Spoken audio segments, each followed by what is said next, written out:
The new weapon being used by out-of-control, unhinged Democrats to cheat on election is criminally investigating a candidate, bad publicity and all. You get bad publicity. It's the craziest thing. I got bad publicity and my poll numbers have gone through the roof. Would you explain this to me? Explain that to me, Dan. Mr. Congressman, you got to explain it to me because nobody else has ever heard of it. But you know what? It gets so much publicity that the case actually gets adjudicated in the press. And people see it's bullshit, and they go and they say, it's unfair.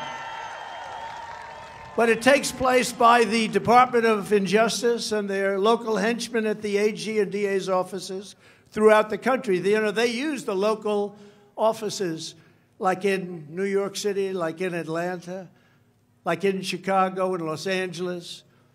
They make lives miserable, destroy their families and friends, even though they know these people are innocent. In many cases, they're patriots. They're not guilty of anything, and yet they have to go through hell. And if you're running for office, even Dan, but I don't think they'd ever go after him. But we have some great congressmen that probably they wouldn't go after because they're too clean. They're the cleanest people I've ever met. They come from Texas. They have to be clean. But let's say they're not that well known. They're doing a good job, and an investigation is started into one of these many great people. They're going to lose their race. They're going to lose their race. And they do it all the time. They're using investigations now instead of, because it's harder for them to stuff the ballot boxes, of which they stuff plenty. You know, Marjorie is here, Truth to Vote. And they found at least 5 million instances on tape, and the courts didn't want to even look at it. The District Attorney of New York, under the auspices and direction of the Department of Injustice in Washington, D.C., was investigating me for something that is not a crime, not a misdemeanor, not an affair. I never liked Horseface. It's just not. It's a terrible thing. That wouldn't be the one.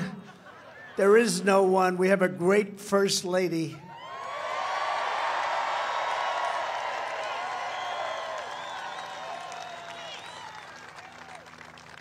Who people really do love. And she's done an incredible job. Not an error, not anything. They have nothing.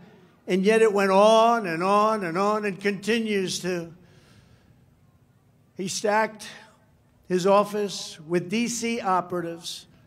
A man named Matthew Colangelo, one of the top people in the Department of Justice, was moved into the Manhattan DA's office to make sure that Trump got taken care of. They couldn't get it done in Washington, so they said, let's use local offices.